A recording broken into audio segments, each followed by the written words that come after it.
남북 청년들의 도전기를 생생하게 들려드리는 도전의 천리길 시간입니다. 오늘 49번째 도전자는요. 조금 특별한 언어를 구사할 줄 아는 분이 나와주셨어요. 바로 손짓으로 수어를 하는 분인데요. 현재 수어 통역사 일을 하고 계시는 김준호 씨 나와 있습니다. 안녕하세요. 안녕하세요. 네, 반갑습니다. 먼저 간단한 자기소개 부탁드리겠습니다. 네, 안녕하세요. 저는 지금 구로구 수어통역센터에서 근무하고 있는 김준호라고 합니다. 만나서 반갑습니다. 네, 반갑습니다. 네, 말씀하신 것처럼 준호 씨는 수어 통역사라는 일을 하고 계시잖아요. 네, 맞습니다. 수어 통역사는 어떤 일을 하는 건가요? 주로 이제 듣지 못하는 장애인, 그러니까 흔히 말하는 청각장애인이라고 부르는데요.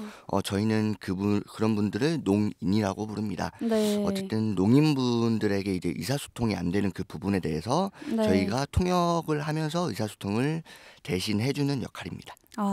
네. 북한에서 수어 같은 경우에는 선말 이렇게 얘기를 하거든요. 네네네. 그래서 선말로 통역을 해주는 일을 준호 씨가 하고 계시는 건데 네. 사실 이게 쉽지는 않잖아요. 네, 맞습니다. 네, 어떤 부분이 좀 어려우신 건지. 어려운 점은 이제 저 같은 경우에는 특별한 케이스다 보니까 네. 일반인들 보통 보면은 이제 언어를 배우다 보니까 한마디로 그냥 영어를 배운다라고 생각하시면 되는데 영어는 제한이 없잖아요. 그러니까 네. 새로운 언어를 발생이 되고 이제 아. 옛날에 쓰던 언어들이 점차 사용 빈도가 줄어듦으로써 점점 사라지게 되고 수어도 똑같은 맥락입니다. 그런 거네. 영어를 배우는 것도 굉장히 어려운. 네, 저는 아직도 영어가 매우 어렵거든요. 네, 맞습니다. 네. 저도 어렵습니다.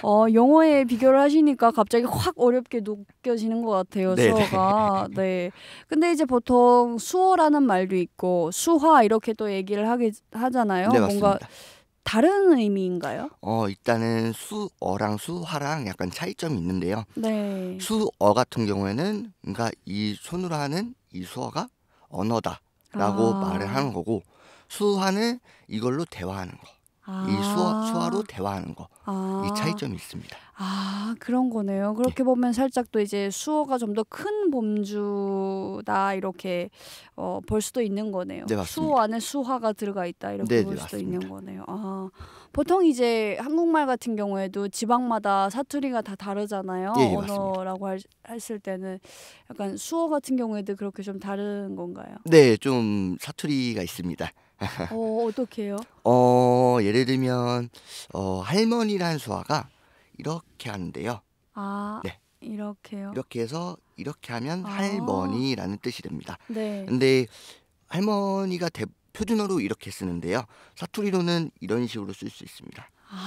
네. 왜냐하면 이제 할머니를 보시면은 옛날에 이제 네. 이렇게 모양을 하고 이제 비녀를 꽂잖아요. 네네네. 그 모양을 따서 할머니 이렇게 사투리로 쓰는 경우도 있습니다. 와, 되게 신기하다. 그렇군요. 수어도 사투리가 있다는 설마 하면서 물어봤는데 진짜 있을 줄은 또 몰랐고 네네. 제가 너무 많은 걸 몰랐구나 이런 생각이 들기도 해요. 그러면 이런 사투리가 왜 생겨나게 된 거예요? 저희도 이제 한국어를 보면은 이제 사투리도 이제 각 도마다 사투리가 네. 있잖아요. 그것처럼 수어도 이제 도마다 이제 사투리가 발생이 됩니다. 네네네. 도마다 이제 어찌 보면 지역별 특성에 따라서 이제 어쩔 수 없이 발생하게 되는 뭐 그런 게 아닌가 이런 생각이 또 네, 듭니다. 맞습니다. 그러면 아까 이제 말씀하셨듯이 할머니가 이런 거다 이렇게 얘기를 하셨는데 네네. 그럼 그 모든 단어들, 그러니까 우리가 일상에서 이야기하는 뭐 할머니, 아빠, 엄마 이런 것들이 다 이제 다른 수어로 표현이 되는 건가요? 다른 사투리로는 그렇게 표현이 가능할 수 있어요. 그럼 일반적인 어떤 기본 표준 수어도 그렇게 다 다른 선동작인 거예요? 네, 맞습니다. 그렇구나. 네, 신기하네요. 네. 뭐 각자 배워온 것에서 수어가 좀 다르더라도 그래도 이제 뭔가 서로 이제 만나면, 그러니까 지역 간의 또 사투리 이야기를 다시 해보자면은 네네. 사투리가 달라도 어쨌든 만나서 이야기를 할 땐 다 이야기가 가능하잖아요. 네, 그런 맞습니다. 것처럼 수어 같은 경우에도 좀 다른 사투리더라도 다 알고 있는 거예요? 다는 알긴 어렵습니다. 아. 그래가지고 모르는 수어가 나오면 그 수어가 뭐냐고 여쭤보기도 하고 거기에 대한 답변을 들으면 아 이게 이런 뜻이구나라고 알아두고 다음에 이렇게 표현을 하면 아 이게 이 뜻이었지라고 생각을 해놓고 이제 점점 사용할 수 있는 빈도수가 늘어나면 이걸 이렇게 이런 뜻이 되는구나라고 생각이 바뀌게 됩니다. 그럼 기본적인 어떤 표준 수어는 알고 있어야 되는 거네요. 네, 맞습니다. 아, 이렇게 들으면 들을수록 되게 많이 어려운 부분이다 이렇게 또 생각이 되기도 하는데 수어를 이제 전문으로 하시니까 그 많은 수어 중에 특별히 이제 좋아하는 그런 수어가 있으신가요? 자주 쓰는 수어라든지. 자주 쓰는 수어는 상황마다 다르긴 한데요. 그래도 그거는 별개로 제가 좋아하는 수어는 그냥 이렇게 사랑한다. 아, 이게 사랑한다예요? 네네네. 오, 아 그렇구나. 되게 약간 느껴져요. 뭔가 느낌이. 그러세요? 되게 따스한 느낌? 사랑은 원래 이제 따뜻한 거니까. 아, 그렇구나. 네네네. 그러면 이제 농인분들을 만났을 때 쉽게 할 수 있는 인사말이라든가 이런 수어 몇 가지가 있으면 저한테 좀 알려주시면 안 될까요? 알겠습니다. 일단은 처음 만나면 안녕하세요, 만나서 반갑습니다라고 자주 얘기를 하잖아요. 네. 이제 수어로는 일단 안녕하세요. 아, 안녕하세요. 이렇게 하고 이렇게 하면 안녕하세요. 아, 안녕하세요. 네. 그러고 만나서 반갑습니다. 아, 반갑습니다. 이게 가슴 쪽으로 이렇게 손가락으로 쓰는 거네요. 네, 맞습니다. 이게 다 뭔가 마음을 표현하는 언어가 아닌가 싶어요. 그렇게 생각할 수도 있습니다. 그렇죠. 그러니까 만나서 반갑다는 게 다 이제 만나서 이건 만나는 표현이고, 네, 반갑습니다. 뭔가 마음이 좋다 이런 뜻이잖아요. 네, 맞습니다. 네. 나 앞으로 만나면 잘 써먹을 수 있을 것 같습니다. 네. 네. 정말 그 수어라는 게 다 어찌 보면 의미가 하나하나 다 있는 거잖아요. 네, 맞습니다. 아까 인사말도 그런 것처럼 어쨌든 굉장히 그 많은 방대한 수어를 다 익힌다는 게 쉽지는 않은 것 같은데 네. 일반 분이 그냥 일반인이 이제 수어를 익힌다 하면은 보통 어느 정도의 시간이 들까요? 일단은 그것도 개개인마다 이제 습득력이 다 다르기 때문에 확답은 못 드리겠지만 제 개인적인 생각은 한 5년 정도 배워야 되지 않을까라는 생각이 들어요. 그 정도로 되게 하긴 하나의 언어를 배운다는 게 그렇게 쉬운 일은 아니죠. 네네네. 5년 정도의 시간이 걸려야 그래도 제대로 네, 익힐 수 있다. 네. 이런 말씀을 해주셨어요. 정말 쉽지가 않네요. 그러면 국내에 준호 씨처럼 수어 통역사로 일하시는 분들이 좀 많은 편인가요? 일단은 상대적으로 옛날보다는 많이 늘어났다고 생각은 하지만 그래도 상대적으로는 아직 많이 부족하다는 생각이 듭니다. 그렇구나. 뭐 제가 이제 한국에 와서 뉴스를 보면서 너무 신기했던 부분이 굉장히 그 TV 끝 쪽에 있는 그 동그란 부분에 자꾸 눈이 가는 거예요. 네, 그래서 맞습니다. 저렇게 뭔가 선지수로 통역을 해주시는 분들이 항상 계시더라고요. 네네네. 그래서 되게 뭔가 세심한 부분까지 이렇게 놓치지 않는구나 이런 생각을 그때 했었는데 그런 분들이 하시는 일이랑 지금 같은 거잖아요. 그러니까 그런 네, 식으로 맞습니다. 앞으로 이제 뉴스에서도 그렇게 일을 하시게 되는 거예요. 뉴스는 솔직히 뉴스 같은 경우에는 너무 어려운 단어들도 많고 이게 한 1, 2분 정도 하다가 바로 넘어가잖아요. 근데 그렇죠. 이제 뭐 경제, 사회, 뭐 해외 뭐 관련된 뉴스들 아니면 뭐 주유 뭐 등등 이런 것들을 다 알고 있어야 되니까 약간 배경 지식이 많이 풍부해야 된다고 생각이 들어요.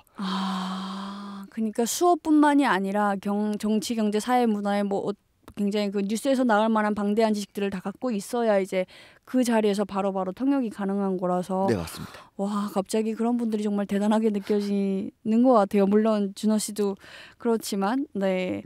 또 이렇게 수어를 알아가는 그런 시간을 또 갖고 있습니다. 저뿐 아니라 지금 방송을 보고 계시는 분들도 준호 씨를 통해서 수어에 대해서 수어라는 그 하나의 그 언어 수어적인 분야에 대해서 정말 많은 걸 알아가시는 것 같아요. 네.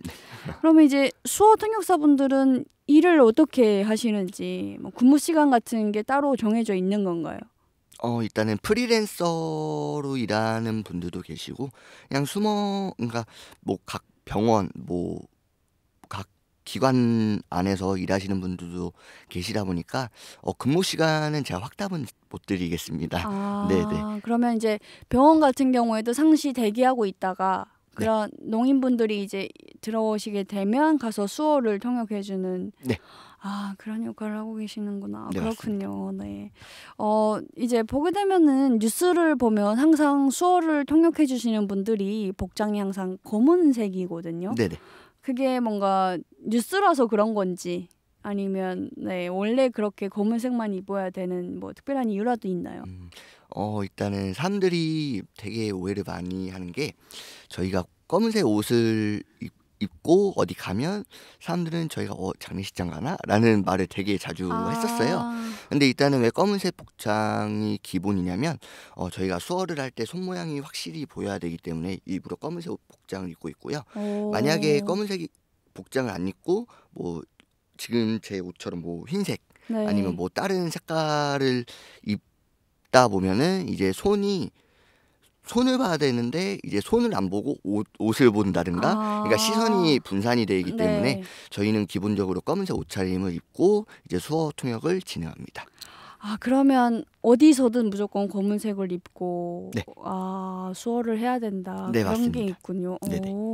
뭐 밖에서라든가 더운 여름날이라든가 이럴 때는 검은색 옷을 입고 일한다는 게 좀 쉽지는 않은 일인 것 같아요. 네네, 맞습니다. 네. 힘들지만 뭐 어쨌든 그 농인분들을 위해서 그렇게 하는 거니까 네. 되게 멋져 보이는 것 같아요. 고맙습니다. 네. 한국에서 어떤 그 수어 통역에 대한 인식은 네. 어느 정도인가요? 인식은 옛날보다는 많이 나아졌는데요. 옛날에는 이제 농인분들을 통역을 해드리다 보면은 많이들 여쭤본 게 뭐냐면 되게 좋은 일 하십니다라고 되게 많이들 얘기했었어요.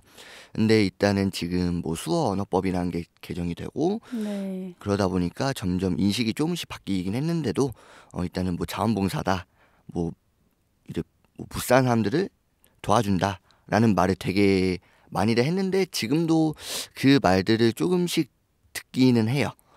네. 근데 일단은 옛날보다는 많이 나아졌다고 생각을 합니다. 그렇군요. 저도 뭐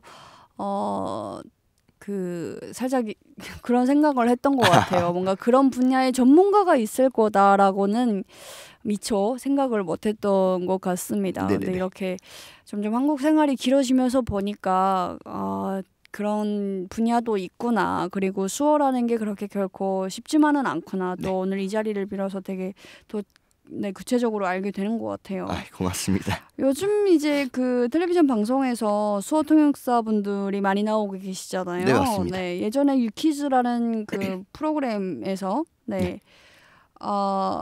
거기서 이제 수어 통역사 분이 등장해서 화제가 됐었는데 네. 그런 어떤 TV에 이제 많이 노출이 되고 이제 이야기가 많이 되고 하면은 그래도 과거에 비해서는 훨씬 좀 좋아지는 편이겠죠? 네, 많이 나아졌습니다. 어떻게 좀 느껴지시는 거예요? 일단은 수어 통역사라는 전문성이 있는데 그 전문성을 전문성을 인정을 해준다고 생각이 들었고요. 그리고 다른 부분에서는 이제 방송 통역 같은 경우에 뉴스를 보시다 보면은 뉴스에도 수어 통역이 나오긴 하지만 뭐 다른 분야에서도 몇 번 수어 통역이 있는 걸 제가 확인을 했어요. 그런 부분도 많이 늘었다라고 생각이 들었고 이제 기관 같은 거 뭐 행사나 뭐 행사 같은 부분도 있고 뭐 다른 기관에서 연계될 때 농인분들이 이제 참석을 하시다 보면은 뭐 수어 통역이 필요하다라고 요청이 많이 들어와요. 네네. 그런 부분이 많이 개선됐다고 생각이 들긴 합니다. 그렇군요. 그러니까 뭐 좀 더 솔직하게 말씀을 드린다면 예전에는 뉴스 같은 경우에는 워낙 많은 어떤 불특정 다수의 그 대중들이 보기 때문에 이제 꼭 필요한 부분이라고 생각이 되긴 하지만 그래도 행사 같은 경우에는 네네. 뭐 농인분들이 그렇게 많이 참가하지 않을 수도 있고 그러면 굳이 뭐 필요하나 이렇게까지 생각을 했었다면 과거에는 그래도 지금은 무조건 한두 명의 그 농인분들을 위해서라도 무조건 수어통역사는 있어야 된다. 이런 네, 식으로 맞습니다. 점점 개선이 되어가는 것 같다. 네, 이런 말씀인 것 네, 같습니다. 맞습니다. 제가 예전에 MBC 방송국에 갔다가 네. 그 뉴스에서 수어를 하시는 그분을 뵌 적이 있어요. 네네. 그러니까 뭐 말씀은 그러니까 이야기는 못 나눴지만 그분을 멀리에서 본 적이 있는데 너무 신기했던 게 그분이 이야기를 하시더라고요. 그러니까 이게 뭐냐면 뉴스에서는 항상 이제 선진만 하는 모습만 보다가 직접 이야기를 하는 걸 보니까 너무 말을 할 줄 아는 분이었구나. 저는 너무 죄송합니다. 이런 생각이 들었던 적이 있어요. 네, 그래서 그렇죠? 네네. 약간, 수어를 하다 보면은 네. 분명 통역사인데도 불구하고 농인들이 되게 많이 여쭤보는 게 뭐냐면 수어를 하다 보면 너 농인이야? 라고 되게 많이 여쭤봐요. 그래서 네. 아니다 그냥 일반인이다라고. 그러니까 일반인을 따로 저희가 청인이라고 부르는데요. 청인이다. 네네네. 그래서 되게 농인이야 하면 아니요 저는 청인이에요라고 많이 대답을 했었던 적이 있어요. 오, 좋네요. 네네. 청인 너무 좋네요. 네네네. 네, 뭔가 그분들 일반인이라고 얘기하는 것도 어찌 보면 우리 기준으로 얘기를 하는 거라서 좀 네네. 그렇긴 했었는데 알겠습니다. 앞으로는 청인 새겨 듣도록 하겠습니다. 네. 한국에서 농인들에 대한 사회적 배려는 잘 이루어지고 있다고 생각하시나요? 옛날 과거에보다는 많이 나아졌다고 생각이 들긴 합니다. 네네네. 과거에는 좀 어떤 편이었어요? 과거에는 약간 그러니까 약자들을 위해서 약간 배려라고 해야 되겠죠? 배려가 많이 없다고 생각이 들다가 요즘에는 많이 개선이 되기도 하고 뭐 이제 사회적 약자들을 위해서 뭐 수급, 뭐 지원금 이런 게 많이 생기기도 했었고 이제 필요하면 이제 핸드폰 같은 경우에도 이제 영상 통화가 되다 보니까 수어가 필요하면 이제 영상 통화로 대개를 많이 전화를 해요. 그래서 영상 통화로 이제 통역을 해드리는 부분도 많이 있고 네 그런 부분이 많이 개선됐다고 생각이 됩니다. 영상 통화로 통역을 해드리는 네네네. 거예요. 오, 그럼 그렇군요. 뭔가 네, 예전에는 어찌 보면은 그 농인들을 위한 수어 통역이라든가 이런 부분이 뭔가 배려 차원에서 이렇게 인식이 되었다면 그것마저도 어찌 보면은 좀 그렇게 바람직한 시선은 아니지 않나. 당연하게 이루어져야 되는 부분이다. 이렇게 생각할 수 있도록 우리 사회가 좀 많이 바뀌어야 된다. 이런 생각이 들기도 합니다. 네, 맞습니다. 북한에도 이제 농인분들이 아마 많이 계실 거예요. 네. 네. 저는 평양에서 살았었는데 그렇게 많이 본 적은 없거든요. 근데 가끔씩 학교 때 보면은 농인분들이 이제 지나가면서 이렇게 손짓으로 이야기하는 걸 많이 봤었어요. 근데 되게 신기했던 게 거기서는 농인분들이 항상 무리지어 다녔었어요. 네, 그러니까 혼자 다니는 경우를 거의 본 적이 없고 항상 4명 이상, 5명 이상 이렇게 다녔었는데 그게 아마도 좀 어찌 보면은 스스로 보호하기 위해서 그렇게 무리지어 다니는 게 아닌가 이런 생각이 들기도 하거든요. 지금 생각해보게 되면은 되게 좀 대우가 열악해요. 북한에서는 장애를 갖고 있는 분들에 대한 대우가 많이 열악하고 어떤 경우에는 또 무슨 그 사회주의에 대한 뭐랄까 명예를 또 뭐 실추시킨다 막 이래가지고 네네네. 그 장애가 있는 분들을 한쪽에 막 모아놓고 특정한 지역에 모아놓고 생활하게 하기도 하고 정말 참 이런 것들이 굉장히 안 좋은 현상인데 북한에서는 아직까지도 이제 행해지고 있는 그런 일들이거든요. 그래서 그래도 박해는 하지 않았으면 좋겠다 이런 생각이 또 들기도 합니다. 네. 맞습니다. 네, 또 이렇게 수호라는 부분에 대해서 남북한에 다 존재하는 농인들인데 또 그 대우에 대해서도 서로 다른 대우에 대해서도 이야기를 들어봤고 수호 통역사라는 직업에 대해서도 쭉 이야기를 나눠봤는데요. 이야기를 듣다 보니까 어느덧 지금 마칠 시간이 된 것 같습니다. 네, 도전의 천리길 오늘은 준호 씨와 함께했는데요. 다음 시간에 이야기 계속 이어지니까 여러분의 많은 관심 부탁드리겠습니다. 준호 씨 오늘 감사했습니다. 제가 감사했습니다. 네,